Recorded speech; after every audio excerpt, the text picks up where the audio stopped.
This is Charter Local Edition. I'm Brad Pomerance in the San Gabriel Valley. Today we are joined by Rajiv Dalal. He is a candidate for the California State Assembly for the 43rd Assembly District. That seat is currently held by Mike Gatta, who is termed out. Tell us a bit about the 43rd. Hey, thank you very much for having me on, Brad. I really appreciate it. You know, the 43rd is, I think it's the greatest district in the state. It's got the foothills, La Cañada, La Crescenta, and Montrose. It's got Burbank, Glendale, and pretty much the greater Hollywood area. Parts of the Hollywood Hills, Los Feliz, Atwater Village, Silver Lake. So it's a very, very film and television heavy population, but it's not only you know, the entertainment industry. And I will want to talk about the entertainment industry momentarily. First, I want to talk about you and why you decided to run for the California State Assembly. I mean, young, bright guy. I think you just got married recently, or 3 years ago, but so, you fairly know, recent. I mean, you know, you could be doing other things, making a mint, but no, you're running for the California State Assembly. Talk to us about that decision. Sure. I think it was my wife who pushed me over the cliff. Right. But no, you know, after the success of AB 1839 last year, which is the film credit. Yeah, it's the film jobs bill, and we felt like, yeah, sure, we could go back to the private industry, we could go back to the studios, but we could really make a difference in expanding on that. And the reason you bring that up is, I must mention, you were the city of Los Angeles's deputy film czar. Correct. So that's your connection to that piece of legislation and your connection to Hollywood. Well, and the fact that I worked in the industry for the last 10 years, but yes. Lots of connections. Right, but so if we are able to expand on that for other sectors that are critical to California, like for instance the tech sector, and actually keep it at the sustained level of you know, jobs and economic growth that it's at, I think we'll be in really good shape. But right now we're facing challenges, and so the economic development and job growth, that was what really pushed us towards making the decision to run. So let's talk about the piece of legislation you just mentioned, known as the California Film and Television Job Retention and Promotion Act. It was one that took several years to get passed. There had been one worth about $100 million, which in the scheme of incentives is about $100. Right. Yeah. New York had one that was almost $500 million. Yeah, 420. That's right. And so ultimately, we did get an incentive package worth about $330 million. That's the one that passed. That's the one you referenced. What do you think about it? I think that it is a great step in the right direction. It makes us competitive as a state. Already we've seen 11 television shows, additional television shows, 4 of which have relocated from other states. We have 11 new features that are coming back. 7 or 8 are studio, 3 are independent. And here's the greatest statistic so far that we've seen, and this is only after the first 2 of 4 installments this year. IATSE Local 44 is running out of union members to help staff these films. Wow. The motion picture catering companies, like Chef Robert Catering, doesn't have enough chefs to service all the productions right now. So you want to talk about something that had an immediate impact, not just for you know, the production crew, but the small businesses surrounding. So does it pencil out? Because look, $330 million, that's a lot of money, less than New York, but when you kind of look at the balance, the sales tax that comes in, the catalytic economic consequences, is it a win? So is it, I guess the question is it net, is it cash positive? Is it a positive return on investment? And I think it absolutely is. The Legislative Analyst's Office has looked at it. There have been a number of studies, but let's just take one production. Please. Secrets and Lies, which is relocated. Sure. And we were just on that set a few weeks back.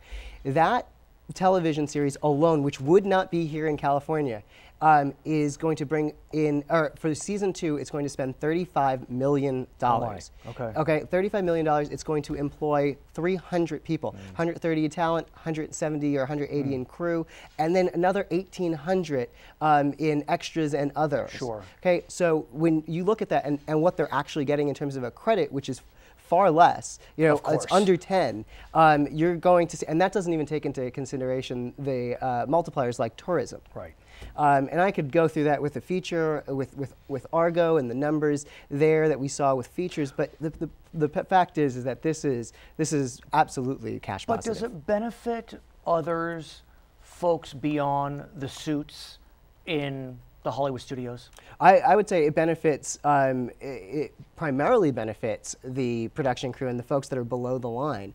You know, because what you have here is every production that comes back, a television production, you're looking at around 200 jobs, and these are sustained jobs over 9 months. These aren't just, you know, quick, you know, here and there and then they're gone jobs, and that's why we did this. If you calculate this out, the 11 productions that came back in television, the 11 features, and then they're going to be 2 more installments.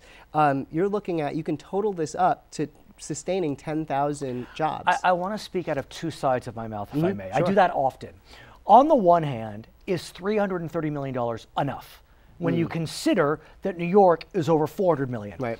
On the other hand, are we engaged in a race to the bottom where we're throwing so much money that at a certain point the returns aren't there? Right. So to your first point, is $330 million enough? You know, I believe the $330 million was, again, was a step in the right direction to get us competitive, right? Gets us competitive with Louisiana, Georgia, New York, because it allows us to make that. And we're not offering as much percentage and as much. There's not as big of a pot. Right. But when you have the decision in physical production and feature estimating and episodic estimating, between a couple $1 million we're having creative control here in Los Angeles, you'll keep it here. And we've seen that over and over and over again.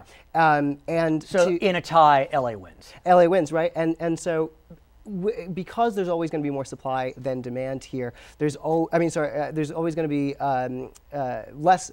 Gosh. You got it right. Yeah, we know what you're saying. Right. It's all good. Right. There's not enough. There will never be enough credits here in California, and so you know that'll always be a challenge. But to your other point, real quick about race to the bottom. Is this a race to the bottom? Well, we didn't try to match or exceed New York. We didn't try to match or exceed other jurisdictions around the world. We said this was the number that we needed for right now to become competitive, and we're seeing that it frankly is. If we tried to one up and go to 500, et cetera. What makes us sustainable though is because there is an infrastructure here. New York has an infrastructure. It'll be sustainable. What you're seeing in Louisiana, places like Michigan, et cetera, they're finding that this isn't going to be cash positive. It is a race to the bottom, and it's depleting their coffers. You mentioned tech, and I think you were suggesting we have some type of incentive program for tech. Well, I think that with tech, there's 2 things that we really need to do to incentivize the companies to continue to stay here and to come here.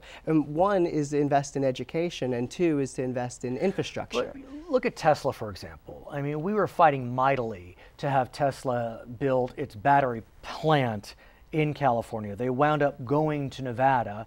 Was that a big loss for us, or was that an example of a race to the bottom, and maybe we did the right thing by letting them go to Nevada? Well, you know, look, I think you can look at that situation. I've seen it frankly both ways, and it's very, very difficult to say that we should have let them go, because you know all of those jobs that were lost, and also again multipliers, all of the other companies that were looking at Tesla as a model here.